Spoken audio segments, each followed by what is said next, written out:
Mexico won't have to pay for the wall. After all, U.S. taxpayers won't have to pick up the tab either. The controversial barrier, rather, will cover its own cost just by closing the border to illegal immigrants who tend to go on the federal dole. That's the finding of recent immigration studies showing the $18 billion wall President Trump plans to build along the southern border will pay for itself by curbing the importation of not only crime and drugs, but poverty. The wall could pay for itself even if it only modestly reduced illegal crossings and drug smuggling, Stephen A. Camarota, director of research at the Center for Immigration Studies, told the Post. Federal data shows that a wall would work. A two-story corrugated metal fence in El Paso, Texas, first erected under the Bush administration, has already curtailed illegal border crossings there by more than 89% over the 5-year period during which it was built. Absent a wall, the Homeland Security Department forecasts an additional 1.7 million illegal crossings at the U.S.-Mexico border over the next decade. If a wall stopped just 200,000 of those future crossings,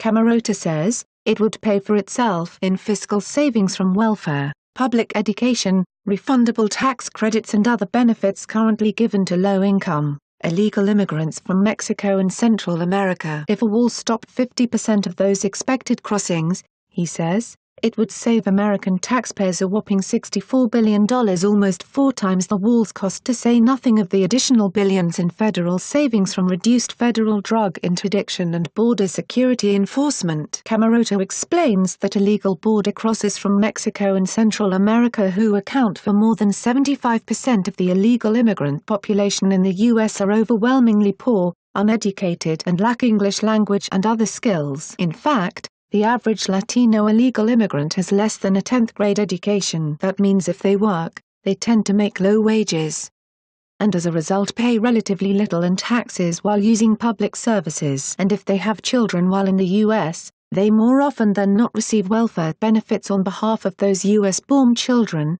who have the same welfare eligibility as any other citizen. A large share of the welfare used by immigrant households is received on behalf of their U.S.-born children, Camarota said. This is especially true of households headed by illegal immigrants. Therefore, illegal border crossers create an average fiscal burden of more than $72,000 during their lifetimes, Camarota says. Including costs for their U.S.-born children, the fiscal drain jumps to more than $94,000. While the national media routinely report that illegal immigrants don't go on welfare, Camarota says this is a pervasive myth. While in most cases they can't legally qualify for welfare, food stamps, Medicaid or other public benefits, the reality is that the vast majority of households headed by illegal immigrants are on welfare through their children. There is simply no question that households headed by illegal immigrants access a good deal of welfare. In fact, illegal immigrants' use of some programs is quite high, he said. The U.S. Census Bureau's latest survey of income and program participation shows that 62% of illegal immigrant-headed households are on the federal dole, more than double the rate for households headed by native-born Americans. And that includes households where one or more workers are present in the household. Their use of U.S. welfare is highest for food stamps and Medicaid,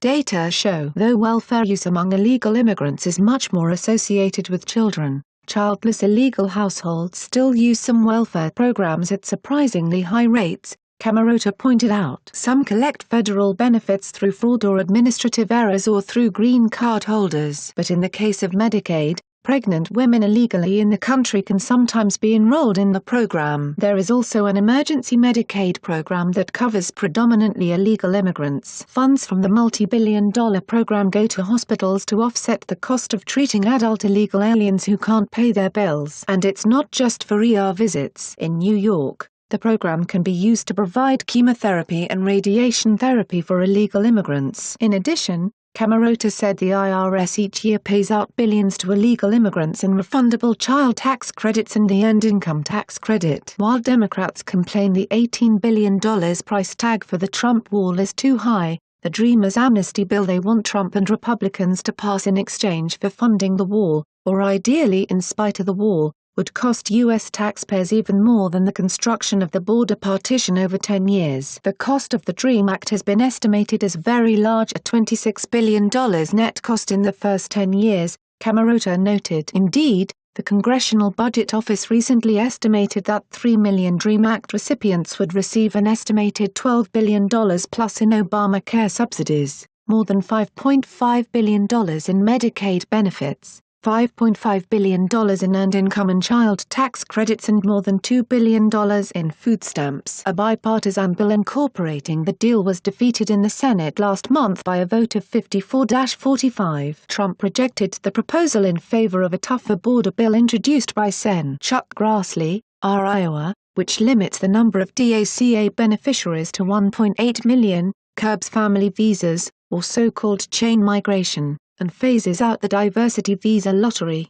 while earmarking $25 billion in funding for the wall and other border security. Like and share this video on Facebook and Twitter if you agree. Don't forget to support this channel by clicking on the donation link down below and subscribing so you never miss any of our trending reports. What do you think about this report? Scroll down to comment below.